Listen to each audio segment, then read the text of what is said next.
Good morning dear students. आज का हमारा टॉपिक है Newton second law of motion. तो Newton second law of motion कहता है कि rate of change of momentum is directly proportional to the force applied and the direction in which change takes place is that of the force applied. तो definition मैंने पहले से लिख दी है कि Newton second law of motion states that rate of change of momentum is directly proportional to the force applied and the direction in which change takes place is that of the force applied। अब यहां पे एक word आया momentum. So what is momentum? Momentum को आप लिख सकते हो product of mass and velocity into velocity. तो इसकी यूनिट्स क्या होंगी? Unit of mass is KG, velocity की metre per second.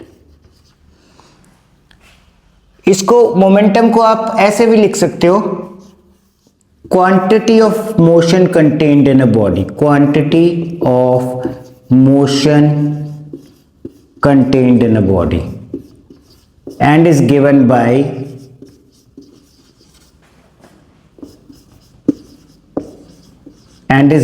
By product of mass and velocity.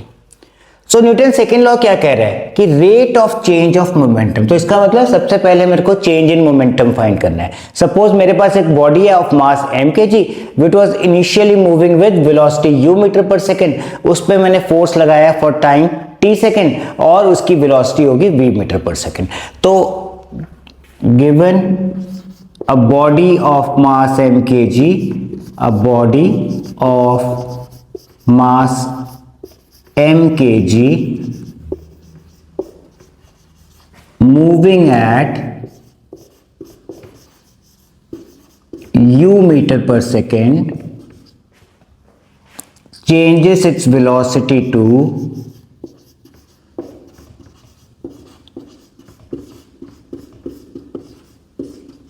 v meter per second under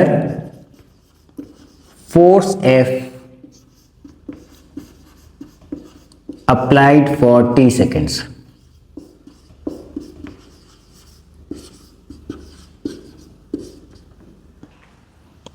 तो इनिशियल मोमेंटम क्या था उसका?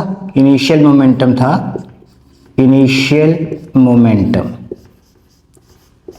Mass into initial velocity mu। Final momentum क्या था उसका? Mass into final velocity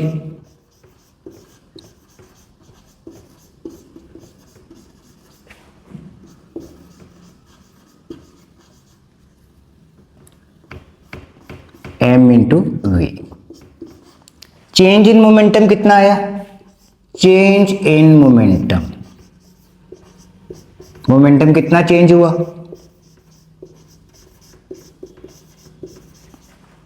mv जो कि फाइनल मोमेंटम था माइनस mu जो कि इनिशियल मोमेंटम था। ये चेंज इन मोमेंटम है। लेकिन मेरे को चेंज इन मोमेंटम नहीं चाहिए, मेरे को क्या चाहिए? Rate of change of momentum. और हमें पता है when we talk of rate we divide by time, as in rate of change of displacement is velocity, rate of change of velocity is acceleration. तो जब मैं रेट की बात करता हूं फिजिक्स में तो हम टाइम से डिवाइड करते हैं। यहां पे मैंने किसको डिवाइड करना है टाइम से? चेंज इन मोमेंटम को। चेंज इन मोमेंटम क्या है? चेंज इन मोमेंटम है final momentum mv minus initial momentum mu। सो यहां पे मैं नेक्स्ट लिख देता हूं rate of change of momentum, rate of change of momentum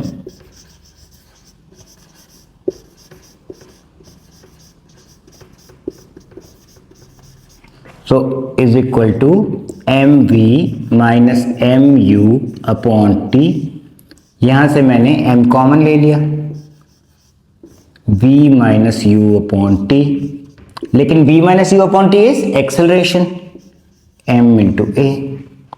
अब न्यूटन सेकेंड लॉ क्या कह रहा है? Rate of change of momentum जो मैंने ma ढूंढ लिया, rate of change of momentum मैंने ma ढूंढ लिया, is directly proportional to the force applied. So Newton second law कह रहे हैं F is directly proportional to ma। यहां पे मेरे को एक कांस्टेंट ऑफ प्रोपोर्शनैलिटी डालना है जो कि k है, और इस केस में k की वैल्यू 1 है, k k is equal to 1, so मेरे पास रिलेशन आ गया F is equal to m into A.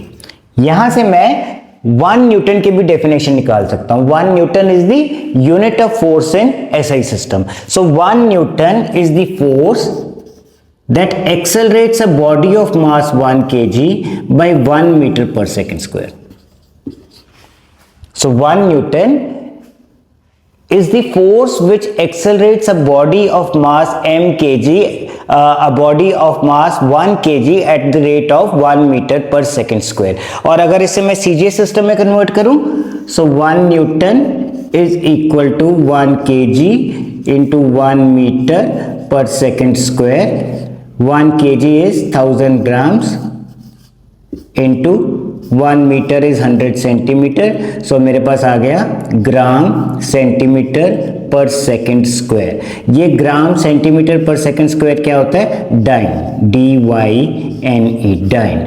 So 1 newton is equal to 10 raised to power 5 dynes. ठीक है। So what is Newton second law of motion? कि rate of change of momentum is directly proportional to the force applied. कि कितना change हुआ है momentum में, उसे अगर मैं टाइम से डिवाइड कर दूंगा तो मेरे को फोर्स मिल जाएगा। और कौन सी डायरेक्शन में चेंज होगा? जिस डायरेक्शन में मैं फोर्स अप्लाई कर रहा हूं। So this was Newton second law.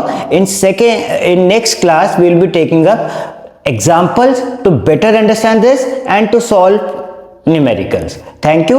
Keep watching, keep studying, like and subscribe.